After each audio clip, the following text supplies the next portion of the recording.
Ayah Yesus.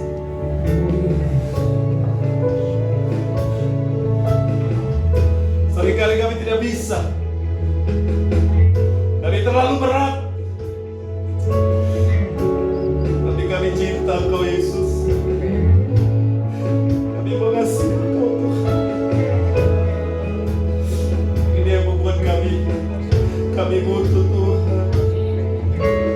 Kami perlu Engkau dalam setiap kehidupan kami Yesus.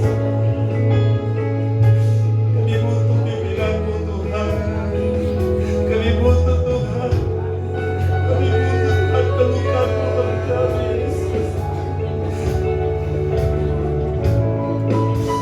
Terima kasih. Ajar kami untuk lebih baik lagi. Ajar kami untuk memberikan yang terbaik lagi Tuhan. Ajar kami.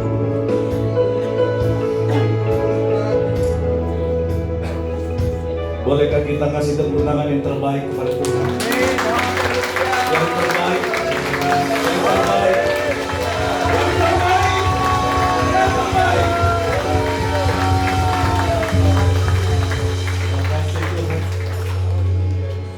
Berikan pesan-pesan-Mu bagi kami Yesus. Biarlah setiap pesan ini berasal dari Tuhan, dan pimpinan ini berasal dari Tuhan. Agar terus menikmati hadir-Mu Tuhan. Sebab Tuhan menjadi kekuatan dan kebanggaan bagi kami Yesus. Kenapa percaya Yesus? Pesan ini bukan lahir dari hamba-Mu, tetapi lahir dari Tuhan. Oleh karena itu Tuhan, Hamba berdoa supaya setiap perkataan dan pesan ini Yesus melakukan tugasnya.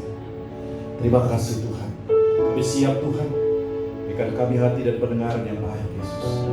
Di dalam nama Tuhan Yesus Kristus kami sudah berdoa dan mengucap syukur. Mari sama-sama katakan amin. Silakan duduk Bapak Ibu. Salam Bapak Ibu. Salam. Boleh sekali lagi tepuk tangan buat Tuhan kita yang luar biasa. Wow, saya percaya spirit kita sudah membuat perhatian Tuhan. Amin. Ada di tempat ini. Amin. Ya, senang ya kalau hidup ini diperhatikan oleh Tuhan. Ya, orang lain boleh tidak perhatikan hidup kita, tapi kalau Tuhan memandang kita, memperhatikan kita, kasih ya Tuhan. Amin. Kalau orang Brazil bilang mau lihat ya Tuhan. Amin. Mau lihat Tuhan. Horas. Bapak Ibu, bangsa kita sekarang, ya, tentu ada kita di bangsa ini, ya. Negara kita tidak sedang baik-baik saja, ya, karena sudah ada banyak tanda-tanda yang memperlihatkan bahwa bangsa kita tidak sedang baik-baik saja. Ya, ekonominya sedang tidak stabil, sosial politiknya pun tidak sedang stabil. Ya, kita sedang memikirkan ekonomi, tetapi politiknya pun sedang tidak baik-baik saja. Ya, sudah memikirkan ekonomi, tetapi ada yang coba-coba memikirkan politiknya, ya, partainya, golongannya, ya. Ada yang sudah konsen memikirkan bagaimana supaya pertumbuhan ekonomi kita baik, tetapi sana sini ada yang ribut, ya. Bahkan, ya, kita lihat, ya, diributkan masalah ijazah saja diributkan, ya. Semoga kita di sini tidak ada yang punya masalah ijazah, ya. Tetapi kita percaya bahwa di tengah-tengah krisis seperti ini, ya, ada Tuhan hadir di sini. Amin. Iya. Kalau nilai tukar rupiah kita sedang melemah, sedang tidak sehat, tapi saya percaya nilai tukar rupiah di rumah kita tetap baik-baik saja. Amin. Kalau saham pun sedang melemah, tetapi kau punya saham kepada Tuhan, investasi kepada Tuhan, tetap aman. Amin. Ya. Itu yang membuat kita ini tetap stay kepada Tuhan. Ya. Bangsa kita boleh masa sulit seperti ini, Tetapi saya percaya kalau kita dari tengah-tengah bangsa ini, saya percaya bahwa kita tidak berasal dari dunia ini, tetapi kita berasal dari mana? Dari sorga, Bapak Ibu. Ya, kita dari sorga. Kalau kita berasal dari sorga, kita harus hadirkan berkat-berkat sorga ke bumi. Itu yang membedakan kita dari yang lain. Orang bisa berkata, ini pasti manusia sorga. Kita harus tampil, kita harus berkata bahwa kita adalah berasal dari sorga. Kalau orang mau tahu bahwa kita berasal dari surga, maka ada terang bercahaya dari hidup kita. Kalau orang mau lihat bahwa kita dari surga, karena kita sedang bersama dengan Yesus. Katakan, aku mau bersama dengan Yesus. Ya? Itu yang membuat kita kuat. Itu yang membuat kita mampu, Bapak Ibu, sampai saat ini. Ya, kalau hari ini saya katakan itu, bukan membuat kita menjadi takut, tetapi membuat kita ini menjadi peringatan supaya kita tetap melekat kepada Tuhan. Kalau tidak salah, baru kemarin menteri sudah bertemu dengan Presiden Serikat Buruh, ya, menteri, karena sebentar lagi akan ada PHK besar-besaran. Ya, kalau Bapak Ibu sudah mendengar ini, ya, akan ada PHK besar-besaran. Yang baru sedengar ada 150.000 akan di PHK. Bahkan kalau tidak salah, PT Granito sudah mungkin hari ini sudah tutup dan karyawannya ribuan. Ya, jadi pemerintah ada di tengah-tengah untuk bisa menjembatani supaya PHK ini bisa berjalan dengan baik dan tidak membuat perekonomian kita semakin hancur. Ya, sekali lagi jangan takut, ya, karena kita ada bersama Yesus. Amin. Amin. Saya tidak tahu apakah PHK itu ada di antara kita, tetapi jangan takut. Perusahaan boleh tutup, tetapi kerajaan surga tidak akan pernah tutup. Amin. Ada Yesus yang menjadi jawaban dan jalan keluar bagi kita. Amin. Boleh tepuk tangan, boleh. Nah, mari Bapak Ibu, hari ini kita belajar bersama Yesus. Ya, bersama Yesus melakukan segala perkara. Ya, ada pujian berkata begini,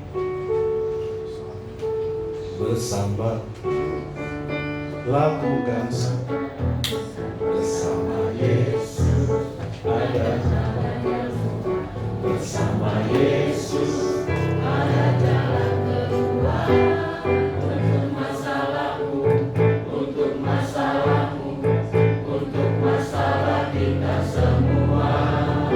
Tepuk tangan Bapak Ibu ya. Jadi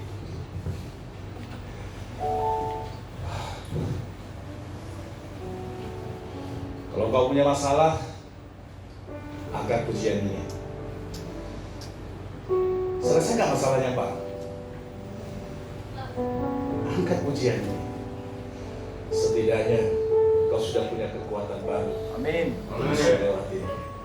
Tapi percayalah, kalau engkau beriman, serukan kepada Yesus, bersama Yesus, Tuhan akan selesaikan masalahmu. Amin. Nah, kita belajar bagaimana kita hidup bersama dengan Yesus. Ya, kita mulai dari bersama Yesus di dalam Yohanes 15 ayat 5. Boleh sama-sama kita baca? Yang di slide 1, 2, 3, ya.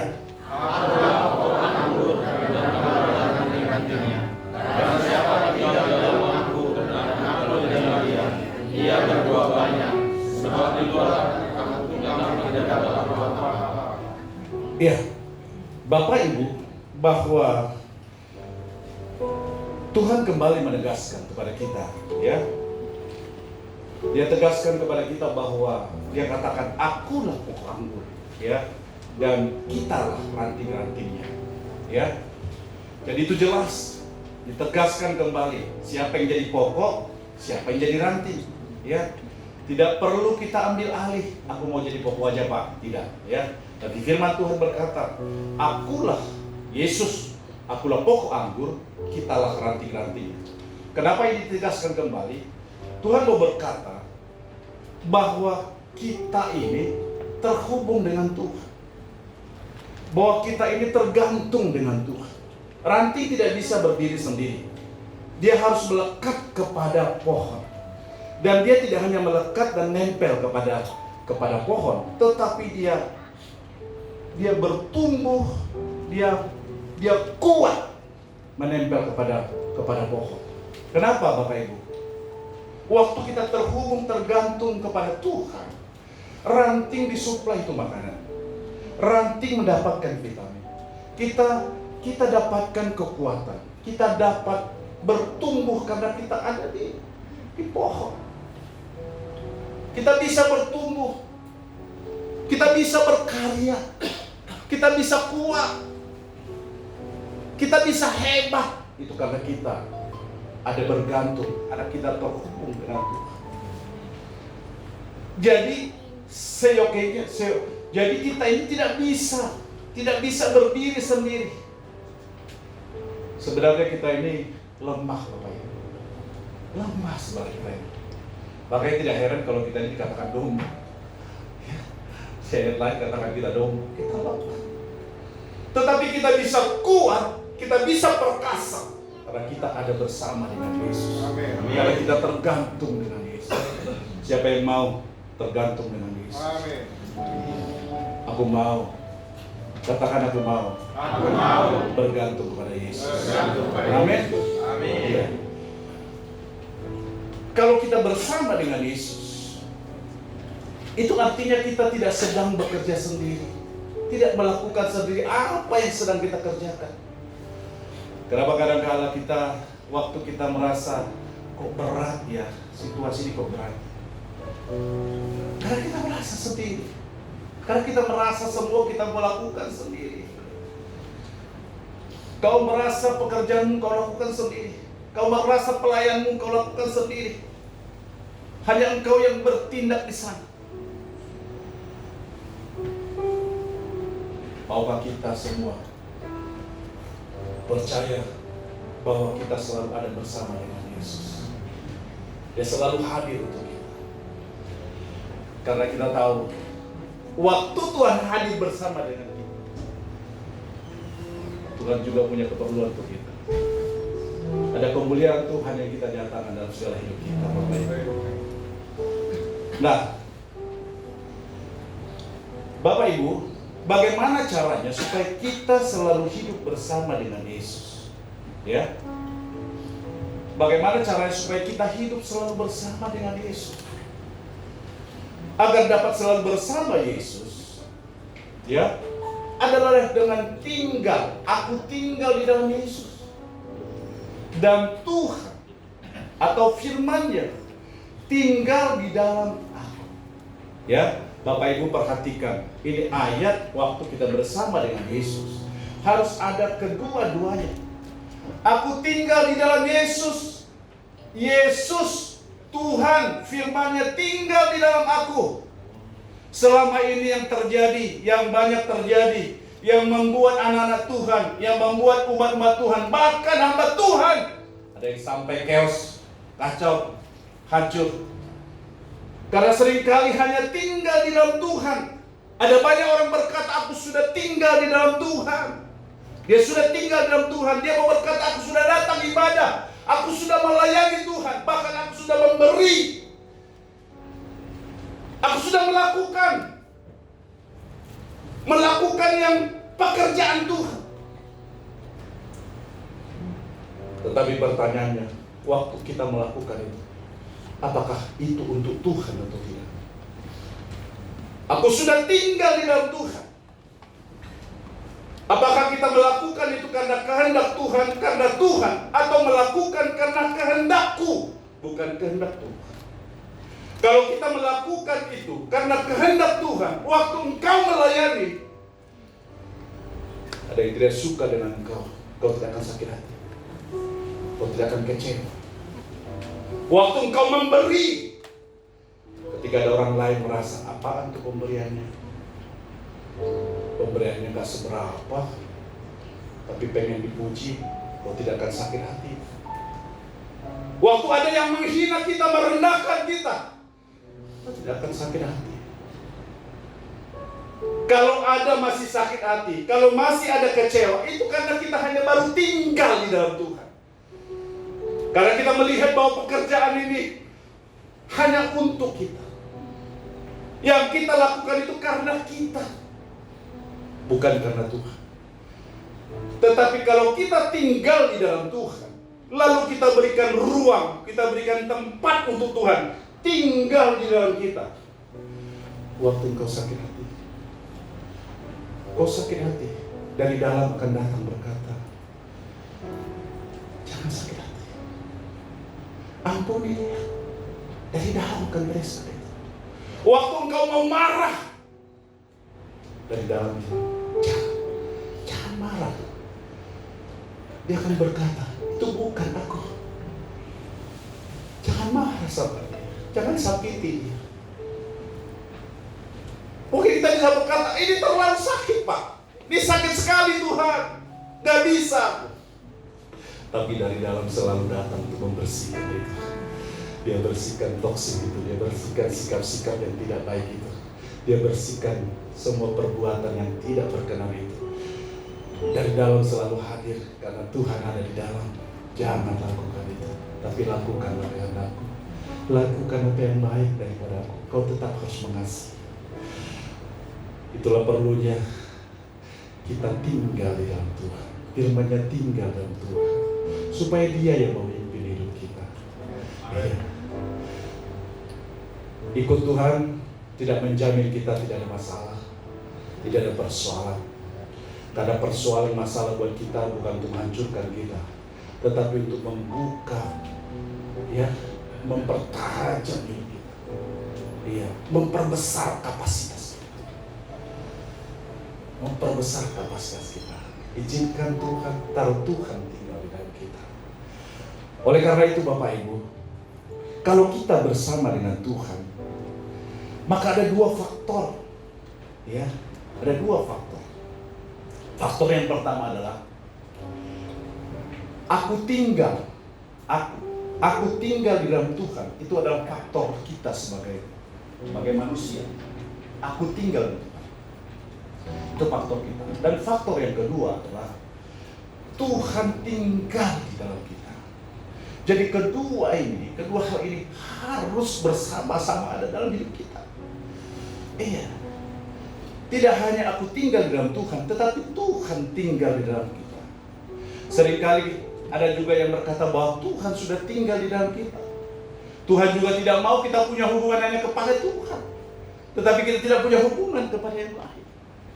Rajin kita datang kepada Tuhan, tapi kita cuek kepada yang lain. Kita tidak mau tahu sama yang lain. Jadi kedua faktor ini harus bersama-sama dalam hidup kita. Kemanapun kita berjalan, itu yang membuat kita selalu bersama dengan Yesus. Amin. Nah, jadi supaya hidup kita ini berhasil, organisasi yang kita pimpin juga berhasil, komunitas kita yang kita pimpin juga berhasil, carousel yang kita bangun berhasil, ya, pekerjaan kita juga berhasil, beruntung, pelayanan kita juga bisa berhasil. Maka kedua faktor ini, kedua bagian ini harus berjalan bersama-sama. Ya, apa itu? Ya,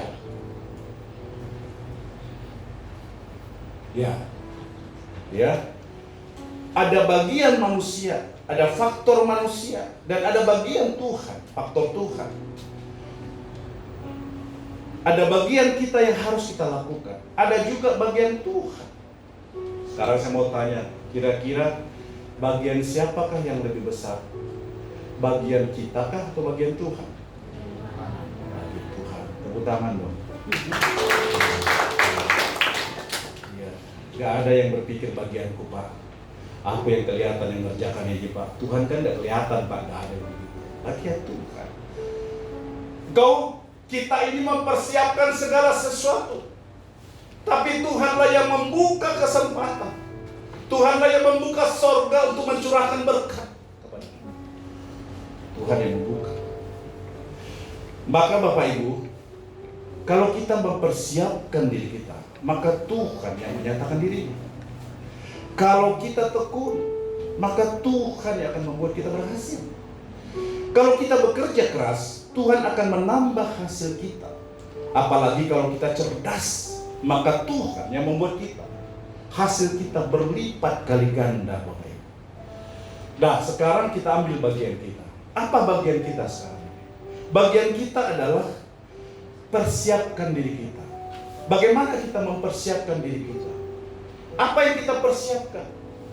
Yang pertama adalah kalau kita mempersiapkan diri kita, kita bangun hubungan yang intim dengan Tuhan. Yang pertama kita lakukan persiapan bukan yang lain, tapi yang utama adalah datang sama Tuhan. Minta tuntunan Tuhan, minta arahan Tuhan. Kalau kita mempersiapkan diri kita ini, ada dua hal yang sering terjadi. Kita persiapkan diri kita, ada yang secara natural, artinya normal kita lakukan. Ada yang secara supranatural. Kalau secara natural, kalau kita mau buka usaha sembako, ya usaha sembako, tempatnya sudah ada, ya, kau siapkan.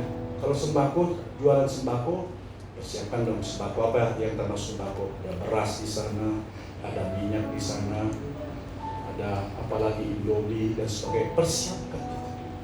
Itu persiapan kita. Jangan sampai kau buka sembako, toko sembako, wah tempatnya udah ada, terus nggak diisi. Terus bilang, Tuhan, ini nggak berisi nih Tuhan, nanti biar berisi sendiri. Nggak ada itu. Iya, bisa nggak itu gitu? Wah, tiba-tiba datang, ada yang mau beli, Tuhan kirim pembeli. Dia mau beli beras. Loh, dia lihat, ini kok nggak ada isinya. Ada yang mau datang. Kau persiapkan itu isi. Kau persiapkan itu. Tapi ada hal yang tidak engkau bisa kerjakan. Kau datang sama Tuhan, persiapkan itu Tuhan. Tokonya sudah ada Tuhan. Barang-barangnya juga sudah ada Tuhan. Tapi sekarang pembelinya nggak ada Tuhan. Aku nggak tahu Tuhan. Tempat ini pun saya nggak tahu Tuhan seperti apa tempat ini. Tapi aku serahkan kepada Yesus. Supaya kau kirim pembeli Tuhan. Buat setiap yang kujual itu kualitasnya baik. Kau persiapkan itu natural. Kau persiapkan. Kau tetap datang sama Tuhan. Minta tuntunan Tuhan. Karena ada hal-hal yang tidak bisa kita kerjakan. Tapi Dia kerjakan itu bagi kita. Libatkan Tuhan di sana. Ada yang secara supranatural. Iya. Pernah enggak Tuhan berkata begini kepada kita dalam doa waktu engkau berdoa, bahkan waktu engkau mau melakukan segala aktivitasmu, Tuhan bilang pergi ke sana. Dan enggak pernah begitu di antara Bapak Ibu. Yang Tuhan cuma berkata begitu. Kau datang kepada Tuhan, tapi Tuhan bilang kau pergi ke sana. Saya dulu waktu memulai satu pekerjaan, dulu saya pernah waktu saya berdoa kepada Tuhan, saya tidak tahu apa yang saya mau lakukan. Saya punya produk, saya melakukan itu. Ada produk, bahkan produk ini kalau tidak terjual ini nggak laku, karena sudah berkaitan besok sudah harus bayar rumah, sudah bayar anak sekolah, bahkan yang tadinya saya pikir makanan minum sudah dijamin oleh Tuhan, ternyata beras pun sudah mulai habis. Bisa bayangkan itu, keadaan itu. Saya tidak tahu mau jual kemana ini. Karena dia baru, belum lama. Waktu saya berdoa menangis kepada Tuhan, Tuhan hanya bilang begini, pergi ke sana. Saya pikir pergi kemana Tuhan? Pergi kemana? Tapi pilihan supranatural saya, Tuhan taruh arti daripada pergi itu kepada saya. Kau pergi, Dia tunjuk pada satu tempat. Saya pergi ke sana, saya bawa itu, saya bawa produk itu. Bahkan ada bersama dengan saya naik motor Astrea tahun 90 motornya, ya. Saya bawa ke tempat yang Tuhan tunjukkan kepada hati dan pikiran saya. Sampai di sana perjalanan ke situ dari tempat saya hampir 1 jam di daerah Tangerang ini, Raya ini. Sampai di sana, karena saya tahu produk saya ini kemana mau dikasih. Saya cari rumah-rumah, gedung-gedung. Karena produk saya ini buat untuk gedung, rumah-rumah. Tapi rumah-rumah menengah ke atas. Gedung, saya cari itu rumah-rumah yang sedang diperbaiki, sedang dibangun. Sudah beberapa saya cari dan saya dekati, saya jumpai semua di sana.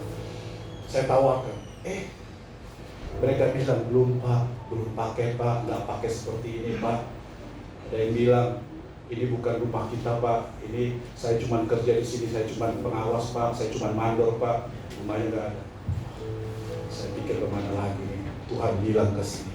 Sampai udah capek, udah letih, duduk di satu tempat, ada satu bundaran besar di situ, di bundaran utama, ya duduk situ. Sebenarnya sudah ingin pulang saja, tidak melanjutkan lagi. Tetapi Tuhan kembali kasih tahu, kau pergi ke situ, ke situ, ke situ. Saya bilang kemana lagi, sudah kita keliling-keliling gak ada. Tapi saya coba balik kepala ke belakang 180 derajat. Saya lihat ada kantor besar di situ, kantor pemasaran dan kantor teknik di situ. Tapi waktu saya arah ke situ, pergi ke situ, saya bilang nggak mungkin. Saya bawa motor ke sini, saya nggak punya bendera ke sini. Tapi suara itu keras sekali, pergi ke sini. Akhirnya saya seberang jalan, cuma seberang jalan masuk ke kantor. Dan saya tidak masuk melalui depan, karena saya tahu diri, saya nggak berani juga.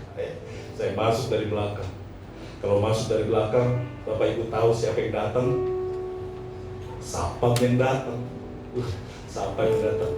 Lalu dia tanya, mau apa Pak? Saya bilang, saya mau tawarkan ini, mau jual ini Pak. Tidak lama-lama, waktu saya bilang itu, dia langsung masuk ke dalam, nggak lama juga, cuma beberapa menit, dia balik lagi, dia bilang ke saya, Pak, silakan masuk Pak. Saya nggak ngerti cara itu, tapi dia bilang disuruh saya masuk ke sana. Saya suruh masuk ke situ, ketemu dengan seorang pengawas, kemudian tak kenapa datang lagi seorang manajer perempuan ke situ, lalu dia ajak saya ke kantornya, masuk di dalam kantornya, dan kami berdua di situ. Dan sesudah itu di sana, manajer pimpinan itu suruh saya duduk. Waktu saya duduk, dia bilang begini, Pak, yang pertama dia bilang, kok Bapak tahu ke sini? Saya pikir kalau ke sini, ya tahulah gitu ya. Tapi karena dia lihat saya bingung menjawabnya, dia tanya yang kedua, kok Bapak tahu kami sedang mencari produk ini? Waktu dia bilang begitu, saya nggak tahan Bapak Ibu. Kok bisa Tuhan tuntun sedemikian rupa? Dan dia yang berkata kepada saya, kami sudah lama mencari produk yang bagi bawah ini. Sudah lama kami mencari Pak. Dia keluarkan gambar satu buntalan. Dia bilang, Bapak hitung segera. Saya percaya Bapak yang mengerjakan proyek ini. Lalu saya pulang. Saya tidak punya mesin komputer tahun 90 akhir tahun 2000. Saya kerjakan itu di warnet, masih ada warnet, sekarang nggak ada warnet. Iya, saya kerjakan itu, saya fax ke sana. Puji Tuhan, langsung diangkat, dia bilang, Pak, saya sudah lihat ininya, Bapak datang ke sini. Dia suruh saya datang ke kantor Bapak. Dan dia suruh masuk lagi ke ruangan. Misalnya dia bilang, apa yang sudah Bapak buat, penawaran yang Bapak buat, kami terima. Bapak kerjakan. Satu hal sukacita yang lebih besar lagi Bapak Ibu, saya dapat berkat. Saya tidak tahu apa yang membuat bisa dia lakukan itu.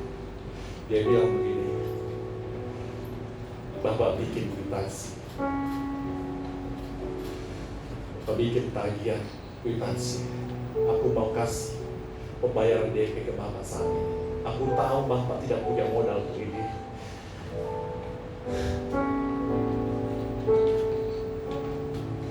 Aku kasih pikir langsung di situ. Saat itu dia kasih, saya cek waktu itu, dia kasih sesuai dengan nilai yang saya tulis. Dia kasih, dia serahkan. Dia tidak bilang apa-apa. Bapak hari ini juga Bapak bisa tukar hari ini juga cek ini. Sebenarnya nilai itu sebenarnya bisa menyelesaikan tuh pekerjaan. Saya tahu karena saya tahu bisa mengerti pekerjaan. Bisa menyelesaikan produk itu semua dengan nilai yang dia kasih. Saya tahu untungnya besar sekali. Tetapi satu hal yang buat saya terheran-heran, kok bisa dia kasih DP? Kok bisa dia kasih langsung itu? Sekian selama saya puluhan tahun dipelihara Tuhan, ada di tempat itu, di perusahaan itu, di pengembang itu, belum pernah saya lihat dikasih DP langsung pada saat itu. Masih banyak birokrasi yang lain yang harus lakukan. Tapi hari itu dia bisa kasih cek ke saya, cek kontak ke saya. Sampai hari ini Bapak, walaupun saya sudah berhenti sebenarnya, karena saya sudah mulai fokus kepada pelayanan Tuhan. Karena saya pikir sudah waktunya saya memberikan waktu semua, waktu dana kepada Tuhan. Karena apa yang sudah Tuhan perbuat dalam hidup kami, keluargaku, saya pikir sudah waktunya saya harus sepenuhnya datang kepada Tuhan dengan apa yang sudah Tuhan berkati hidup saya. Tapi berkat itu pun tetap ada, pemeliharaan itu pun tetap ada sampai hari ini. Kalau kita mau bersama dengan Tuhan, kita persiapkan diri kita. Apa yang kita tidak tahu, Tuhan kasih tahu. Ya, Tuhan itu sangat baik bagi kita. Nah, hari ini Bapak Ibu, apa yang engkau sedang gumulkan saat ini? Kau sedang persiapkan saat ini. Kita hanya disuruh Tuhan datang.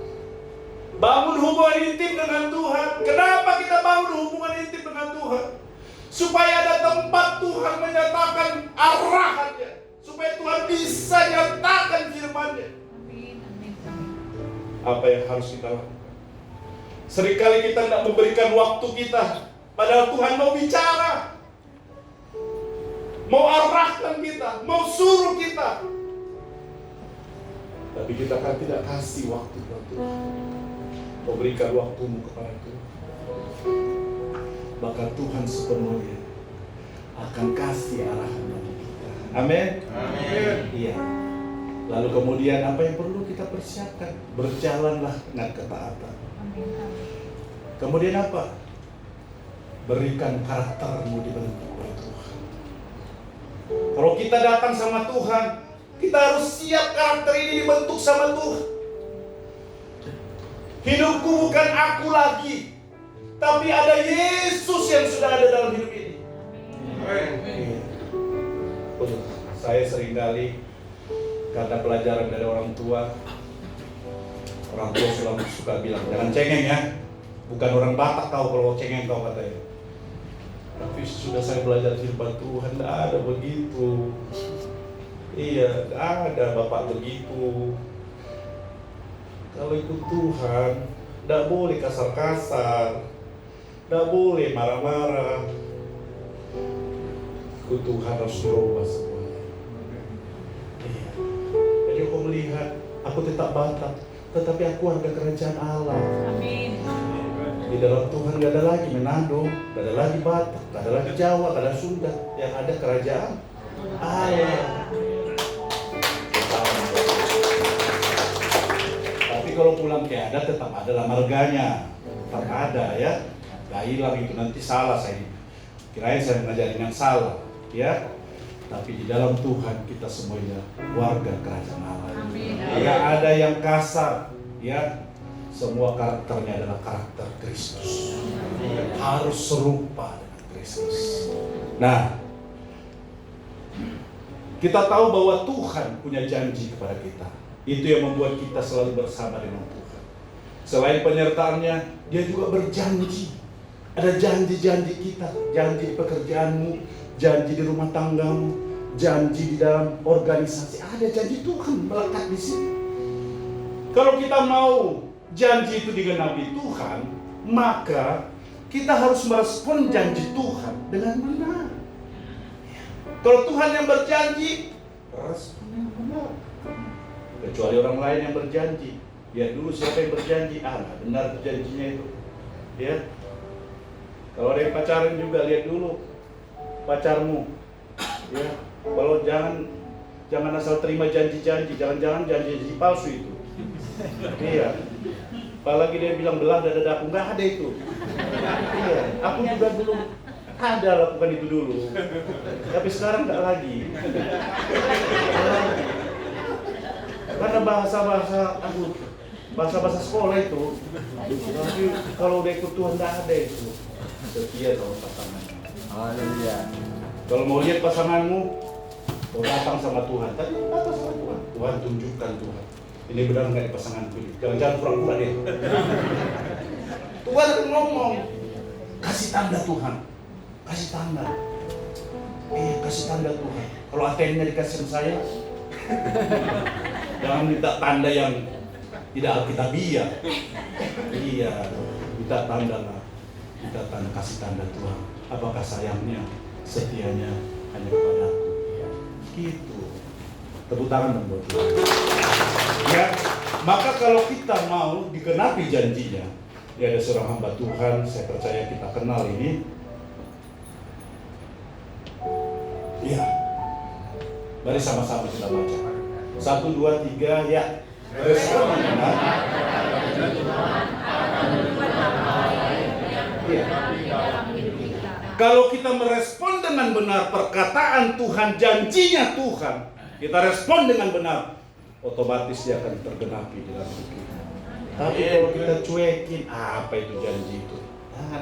Kalau Tuhan yang berkata, respon dengan benar. Tapi kalau orang lain yang berkata, tanya sama Tuhan, ini benar gak ini janji ini? Tapi kalau Tuhan yang berkata, langsung, terima kasih Tuhan, aku bersyukur kepadamu Yesus, aku akan terima janjimu. Kita lakukan kepada Tuhan.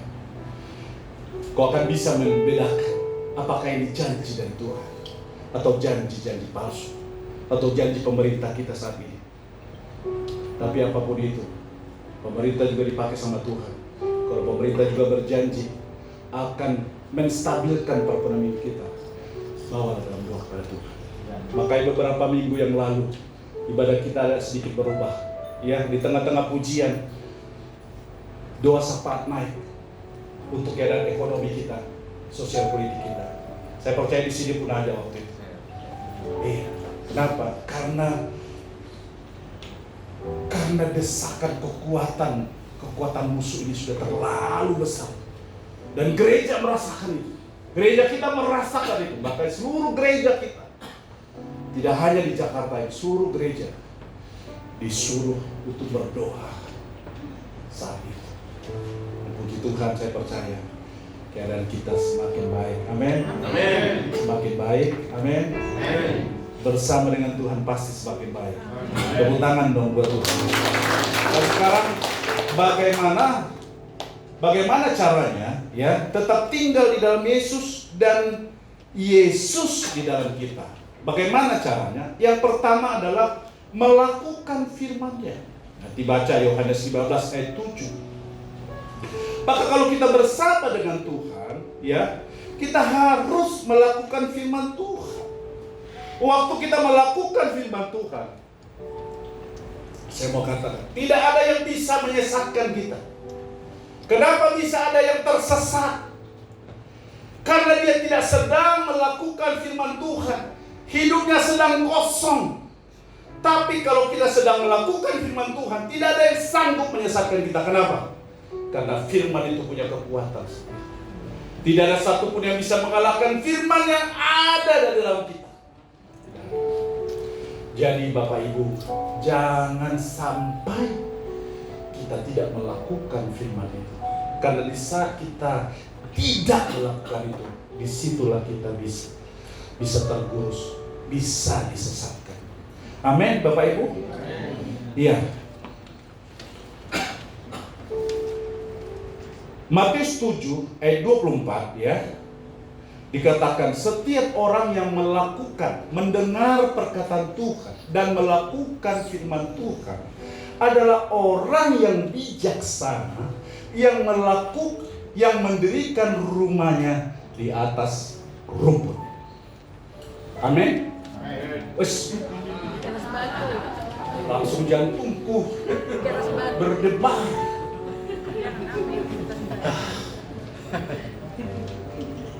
Bang, keluarin dulu ayat itu bang. Di atas batu. Orang bijaksana, kalau orang yang mendirikan rumahnya di atas rumput atau pasir, dia tidak bijaksana itu. Tapi yang orang bijaksana itu adalah orang yang mendirikan rumahnya di atas batu, di atas firman Tuhan, di atas fondasinya Tuhan. Seringkali ada banyak orang yang mau tampil hebat, mau bikin rumahnya besar, tapi tidak perhatikan fondasinya. Saya ini ahli bangunan. Kalau saya mengerjakan bangunan, semakin besar bangunan yang akan saya mau bangun, saya perhatikan fondasinya. Maka fondasi harus semakin kuat, semakin besar. Maka Tuhan tidak mau kita seperti yang punya tampilan yang kece dan hebat, tetapi fondasinya nggak kuat. Pada saat ada tantangan sedikit saja langsung keok. Tapi kalau kita punya fondasi yang tidak mudah dirobohkan, ya, baru-baru ini lagi terjadi gempa di Venezuela ya.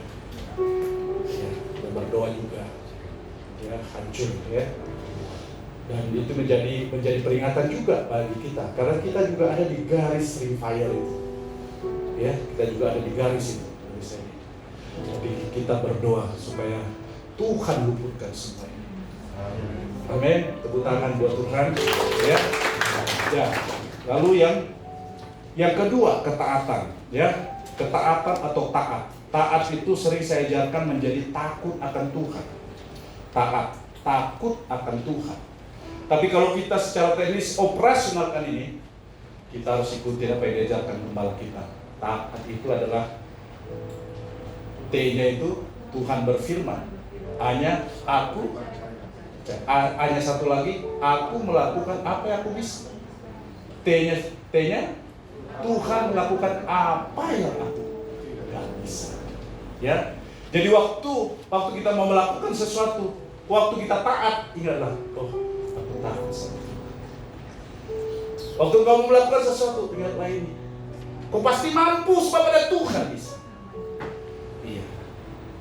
Saya ingat seorang Nuh, ya, di dalam Ibrani 11 ayat 7. Karena ketaatan Nuh itu, dia bisa membuat bahtera.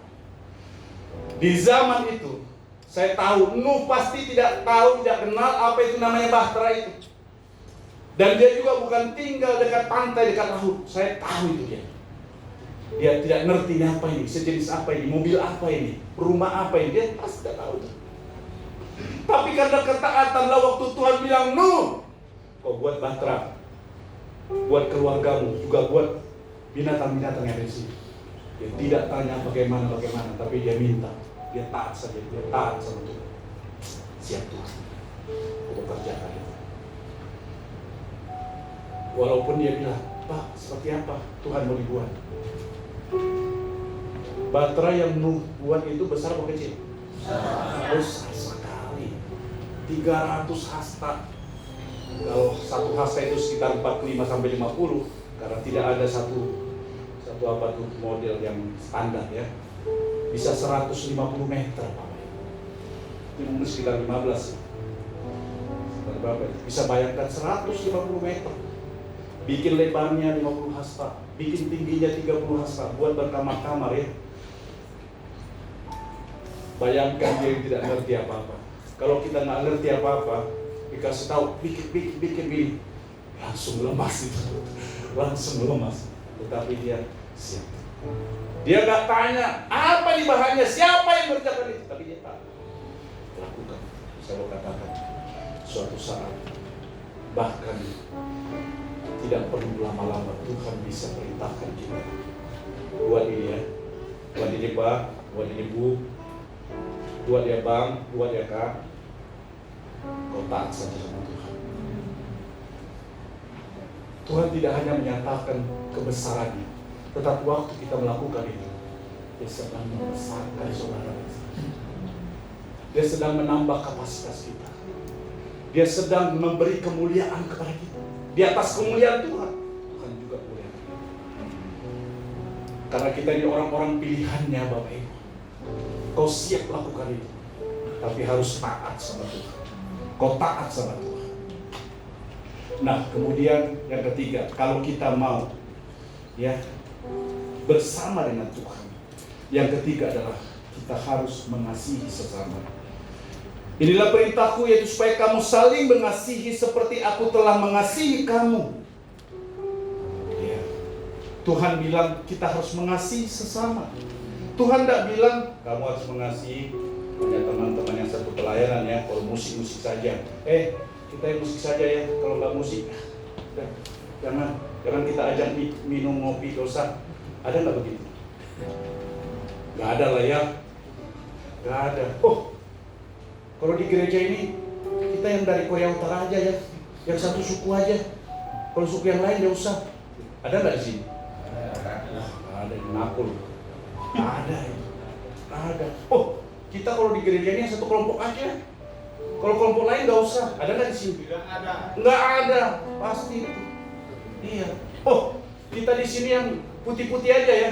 Kalau yang hitam nggak usah. Saya nggak bisa di sini begitu. Kayaknya saya di situ nih. Nggak ada begitu. Tuhan bilang kasihani sesama. Makanya ada Taurat mencobai Tuhan Yesus. Dia bilang dalam Taurat apa yang terutama dan yang pertama? Dia tanya Yesus karena dia mencobai. Dia bilang hukum yang terutama di dalam Matius 22 ayat 30 sampai 9. Hukum yang terutama dan yang pertama adalah kasihanilah Tuhan Allahmu dengan segenap hatimu, dengan segenap jiwamu, dan dengan segenap akal budimu. Hukum yang kedua yang sama dengan itu. Bapak Ibu bisa baca.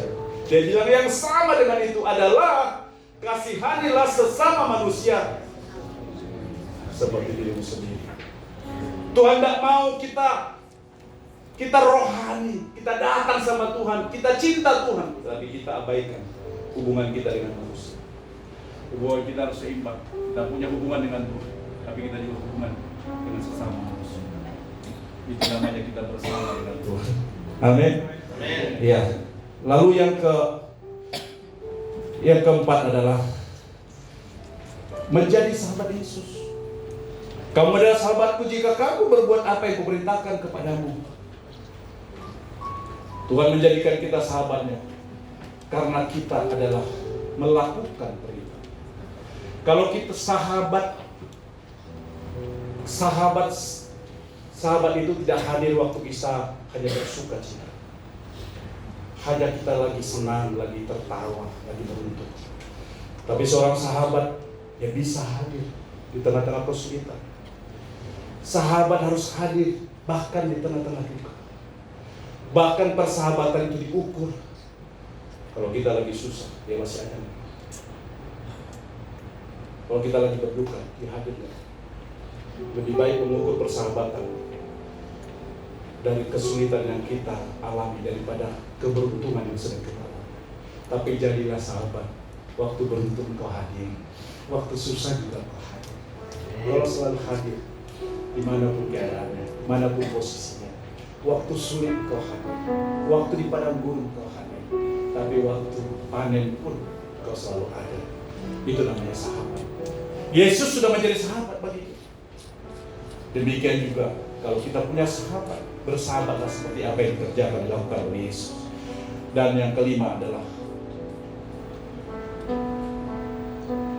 menghasilkan buah. Ya, nanti baca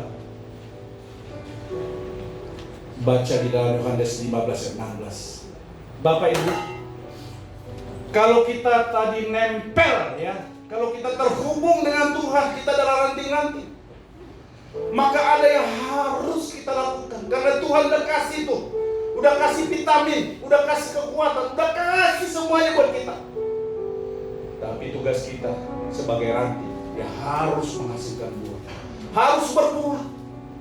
Kalau kita sudah ada di dalam Tuhan, maka kita harus berbuah. Maka ada firman Tuhan berkata, kalau ranting yang tidak berbuah akan kelihatannya terlalu tega gitu ya, kok dipotong Tuhan gitu. Tapi kenapa? Tuhan gak mau ada ranting yang mau berbuah. Dia sudah bertunas mau berbuah dia, tapi terhambat berbuah karena ranting yang tidak berbuah tadi. Tuhan harus potong tuh, potong supaya rantingnya ini dia bisa. Jadi jangan marah kalau kita tersingkir, ada yang tersingkir, ada yang terseret keluar karena tidak berbuah. Jangan marah, tapi datang sama Tuhan. Kalau ada terjadi seperti itu, ada yang merasa tersingkir, ada yang merasa terbuang, karena Tuhan mengasihi kita. Jangan marah, jangan tinggalkan Tuhan, tapi datang kembali kepada Tuhan. Tuhan, aku tahu, Tuhan, aku tahu belum berbuah, tapi aku siap dibentuk Tuhan supaya aku mengeluarkan buah. Aku mau terus terhubung dengan Tuhan. Tuhan, cepat-cepat itu tarik lagi, tempelkan lagi. Tuhan itu kan Tuhan yang luar biasa. Dia bisa lakukan segala. Yang sudah terputus, apakah dia tidak bisa sambung? Bisa sambung. Kita ini adalah Israel rohani. Ya kita ambil bagian itu karena kita taat sama Tuhan. Kalau kita tersingkir, cepat-cepat datang sama Tuhan. Tuhan, bentuk aku Tuhan. Aku mau berbuah Tuhan. Kau harus menghasilkan buah. Ada buah pertobatan, ada buah jiwa-jiwa, ada buah. Kita harus nampak. Buah itu tidak tersembunyi. Wah, saya tidak buah nih. Nggak ada. Buah itu kelihatan. Hanya dari buah itulah orang bisa melihat ada Yesus dalam kita. Waktu kita punya kasih, perbuatan kita baik, sabar, setia, ada Yesus. Tepuk tangan dong buat Tuhan. Ada seorang teolog, ya, hamba Tuhan, dan opungku juga ini, ya, William Barclay, ya, opung kita ini, ya, dia sudah pindah ke Skotlandia, ya, tapi pesannya mantap. Dia bilang begini, ya, keintiman yang tidak pernah putus dan tinggal di dalam Yesus, itulah kebersamaan secara terus-menerus. Kita tinggal di dalam Tuhan, Tuhan tinggal di dalam kita. Itu keintiman yang tidak pernah putus. Maka keintiman kita jangan sampai putus nyambung. Jangan, tidak boleh putus nyambung. Tetap harus intim dekat sama Tuhan. Bersama Yesus Sang Raja, artinya kita terhubung dengan Sang Raja, selaraskan hidup kita dengan Dia, dan sebagai sumber berkat kita di dalam memenuhi kasih-Nya, menerima penyertaan ilahi, perlindungan ilahi, serta penyediaan secara ilahi. Bersama Yesus kita sanggup melakukan segala perkara. Ini pesan dari saudaraku. Ya, kali ini kita baca bersama-sama, ya. 1, 2, 3, ya. Sekalipun kamu tidak seperti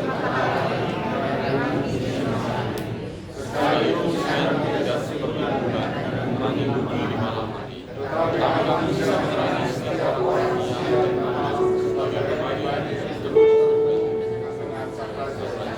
Yesus Kristus. Saya sederhanakan bahasanya. Kita tidak penting harus jadi matahari. Tidak perlu kita harus jadi bulan untuk menjadi terang malam dan siang. Enggak harus kita jadi pemimpin baru kita mau jadi terang. Enggak harus kita punya dulu ini, punya itu dulu, punya ini dulu, punya segalanya dulu baru mau menjadi terang. Tapi siapapun kita saat ini, kita bisa menjadi terang siang dan malam hanya dengan kita mau bersama dengan Yesus. Maka kita menjadi terang. Tepuk tangan buat Tuhan. Kita bangkit berdiri. Bersamamu Bapa,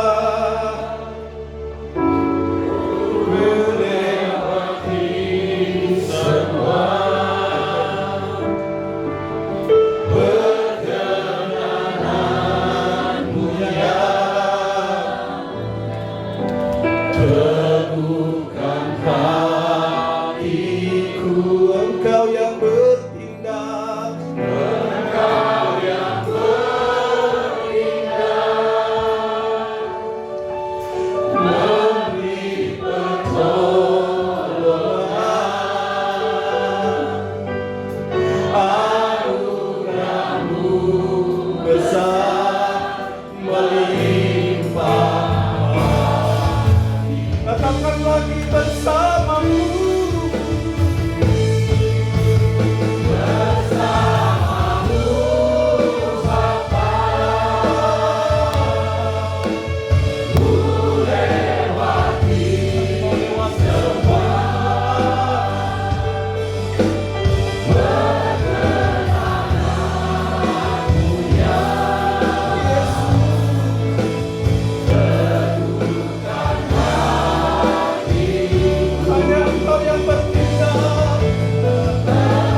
bahwa kita sedang bersama dengan Yesus. Kau berkata, aku baik-baik saja, rumah tanggaku baik-baik saja, pekerjaanku baik-baik saja, bisnisku Tuhan baik-baik saja, keuangan kami baik-baik saja. Tapi kalau Tuhan hari ini berkata, engkau tidak baik-baik saja, engkau tidak sedang baik-baik saja, sebab Tuhan tahu. Kau boleh berkata, kau boleh tunjukkan kepada orang lain persoalanmu, kesulitanmu, sebab engkau tidak mau tahu orang lain mengetahui apa yang menjadi persoalanmu. Tapi Tuhan tahu itu. Dia tahu kita tidak sedang baik-baik saja. Kalau hari ini kita sepakat dan seimbang, kau boleh angkat tanganmu. Kalau kau tidak sedang baik-baik saja, bukan karena hamba, tapi karena Yesus yang mau melakukan itu. Kau boleh berkata kepada Tuhan, selesaikan, bereskan Tuhan masalahku. Kau punya masalah dalam pekerjaan, beres, Tuhan beres. Kau masalah dalam bisnis, Tuhan bereskan. Mungkin di dalam rumah tanggamu sedang tidak harmonis, sedang tidak baik-baik saja. Komunikasi di dalam rumah tanggamu sudah hilang. Kasih tahu Tuhan, perbaiki Tuhan hubungan kami, perbaiki Tuhan komunikasi kami. Kalau keuangan sulit sekarang, bahkan sekolah anakmu menjadi sulit, datang kepada Tuhan, sebab Dia yang akan menyediakan semua. Terima kasih Tuhan, Kau menjadi jawaban bagi kami, Kau menjadi berkat bagi kamu.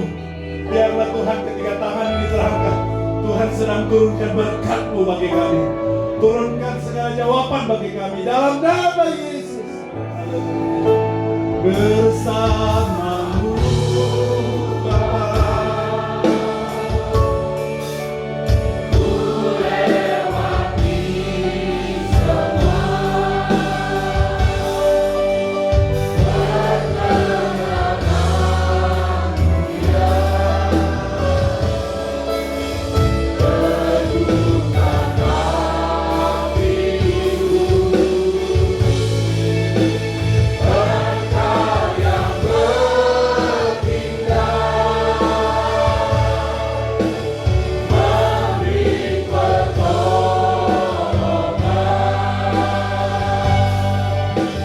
anugerah-Mu besar berlimpah bagi. Sekali lagi dengan iman katakan, bersamamu Bapa, ku lewati semua,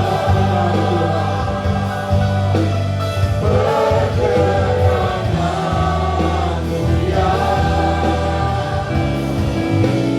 teduhkan hatiku, Engkau yang bertindak, memberi pertolongan, anugerah-Mu besar berlimpah bagiku.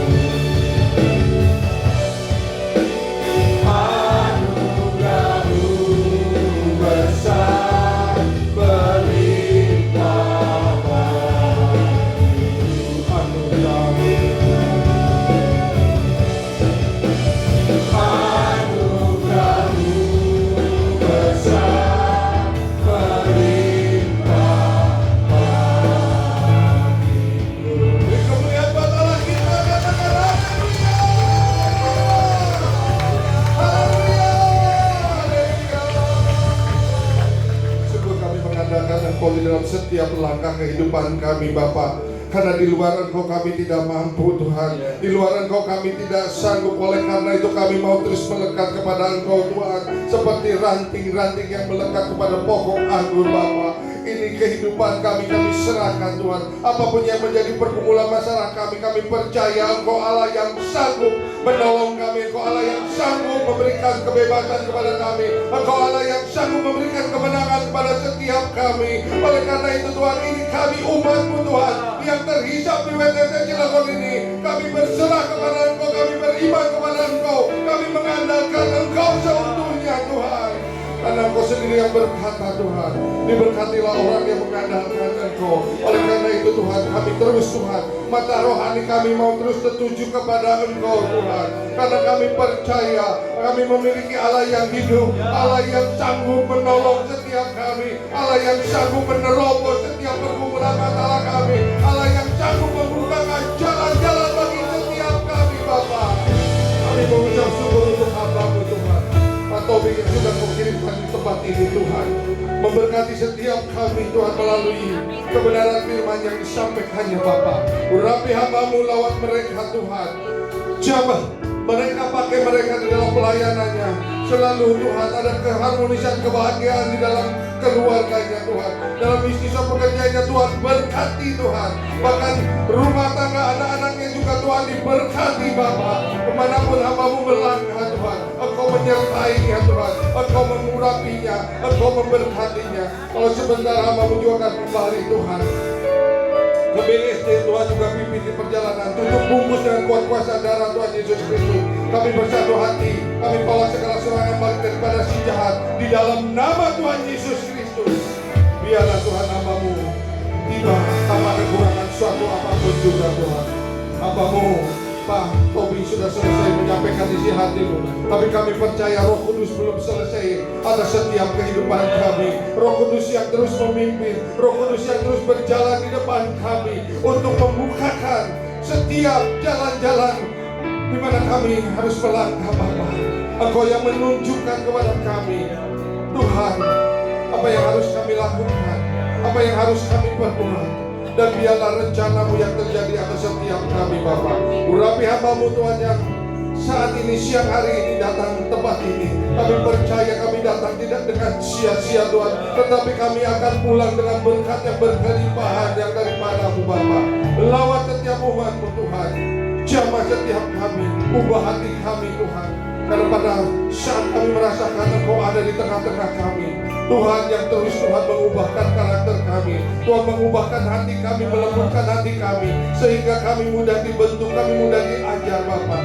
Ini gereja-Mu, ini umat-Mu Tuhan, ini jemaat-Mu Tuhan. Lawat secara pribadi, lepas pribadi Tuhan. Biarlah pertumbuhan rohani mereka terus semakin hari semakin naik Bapa. Semakin hari mereka semakin menggenapi visi gereja ini menjadi jemaat yang kudus, yang dewasa, dan mengalami terobosan di dalam setiap apapun juga Tuhan. Dan sebentar kami akan pulang, tidakkan kami juga tanpa kekurangan suatu apapun juga Bapa. Sebelum kami pulang, biarlah berkat-Mu menyertai kami dan kami siap menerima berkat yang daripada-Mu. Mari arahkan hati dan angkat kedua tangan. Tuhan memberkati Engkau dan melindungi Engkau. Tuhan menyinari Engkau dengan wajah-Nya dan memberikan Engkau kasih karunia. Tuhan menghadapkan wajah-Nya kepadamu dan memberikan Engkau damai sejahtera. Segala pulang dan terimalah berkat yang terbaik dari Allah Bapa di surga. Kasih yang sempurna dari Tuhan Yesus Kristus, persekutuan yang indah dan manis bersama Allah Roh Kudus, dari mulai sekarang sampai kedatangan Tuhan yang kedua kalinya, bahkan sampai selama-lamanya. Di dalam dan demi nama Tuhan Yesus Kristus, kita yang diberi